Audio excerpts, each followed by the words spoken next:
నేను గెలిచి అరవింద్ గాని చెప్పులద్దని లేకపోతే నేను చెప్తున్నా కానీ అరవింద్ గాని విడిచిపెట్టే ప్రసక్తి లేదు. వాని ఓటమి మా జగిత్యాల నుంచే స్టార్ట్ అవుతుంది.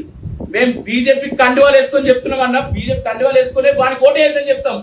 40 ఏళ్ళు పనిచేసిరు, 40 ఏళ్ళు పార్టీ కోసం కొట్లాడి చావు బతుకులలో ఉండే ఏబీపీ నుంచి బీజేపీ జిల్లా రాష్ట్ర ఉత్తర పనిచేసిరన్న, పార్టీ కోసం పనిచేసిరన్న. మా నాన్న నక్సలైట్లతో పోరాడిన వల్ల ఏసీఎస్ రాజు అంటే బీజేపీ అంటే ఏసీఎస్ రాజన్న. అలాంటిది మాకే టికెట్ రాకపోతే ఎందుకన్నా పార్టీ, ఎందుకన్నా మీ సిద్ధాంతాలు ఎందుకు చెప్పు? మేము పార్టీ కోసం పనిచేసినట్టు ఎవరు పనిచేసిందన్న? ఇంట్లో ముగ్గురం పనిచేసినాం, మా అమ్మ, నేను, మా నాన్న కలిసి ఈ రోజు ఎన్నో కేసుల గురించి పోరాడినాం.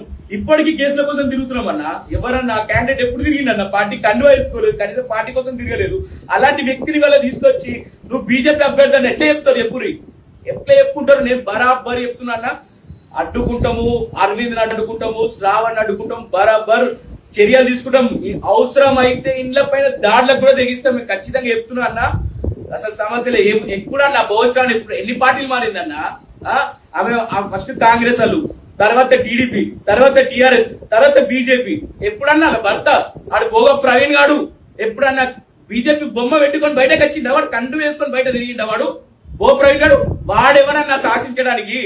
జగిత్యాల రాజకీయాల్లో బీజేపీ రాజకీయాలు వాడెవడు శాసించడానికి? వాడెవడు? భో ప్రవీణ్ అనేటోడు ఎప్పుడైనా పార్టీ కండు వేసుకొని పార్టీ కోసం ప్రచారం చేసిండా? ఆడి వల్ల కూర్చోబెట్టుకొని నేనే టికెట్ ఇస్తా, నువ్వే అరవింద్ గానికి నేను చెప్తున్నా, అరవింద్ గాని విడిచిపెట్టే ప్రసక్తి లేదు.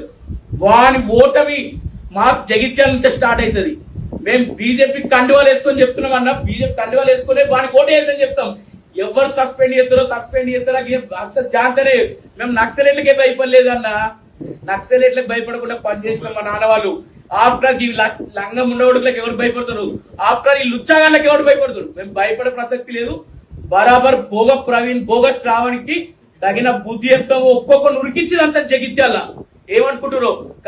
బీజేపీ అసలు బీజేపీ ఎప్పుడు రాలేదు. ఇప్పుడు రంగంలోకి దిగుతాం. అసలు బీజేపీ గిట్ట రంగంలోకి దిగుతే నేను చెప్తున్నా కానీ అసలు ఇచ్చిపెట్టే ప్రసక్తి లేదు. మేము అరవింద్ చెప్తున్నా. అరవింద్ ఎవరన్నా? ఇప్పుడు అరవింద్ ఏం చేసిండన్నా? కాంగ్రెస్ కి సపోర్ట్ గా 50 సీట్లు రాసిరన్న. ఇవి ఒక్క 40 సీట్లలో ఒక్కడనే గెలిచే క్యాండిడేట్ ఉన్నాడు అన్న. ఒక్కడు కూడా గెలిచే క్యాండిడేట్ లేదు. గంప గుత్తగా కాంగ్రెస్ కి సపోర్ట్ చేయడానికి అరవింద్ ప్లాన్ చేసుకున్నాడు. ఏం లేదన్న అలా. ఇలా మాకు అవసరం లేదని మేము ఆ సమస్య లేదు, బరాబర్ కొట్లాడతాము. కొండ లక్ష్మణ్ కూడా అన్యాయం చేసిరు. ఆయన ఏదో పాపం జగిత్యాల వచ్చి నేనేదో పనిచేస్తా కార్యకర్తలకు అని చెప్పి ఆయన ఏదో నమ్మకంతో వస్తే ఆయన తెలియకుండా ఆయనే బీఫామ్ లో ఆయన క్యాండిడేట్ రెడీ చేసుకుంటే ఆ క్యాండిడేట్ లేకుండా బోస్ రాని పైసలకు టికెట్లు అమ్ముకున్నది. ఒక్కొక్కళ్ళ దగ్గర 5 లక్షలకు అమ్ముకున్నారన్న. నాగా సాక్ష్యాలు ఉన్నాయి. బరాబర్ నేను కొట్లాడతా. నేను చెప్తున్నా ఇన్ని కాదన్నా. 40 ఏళ్ళు పనిచేసిరన్న మా నాన్న.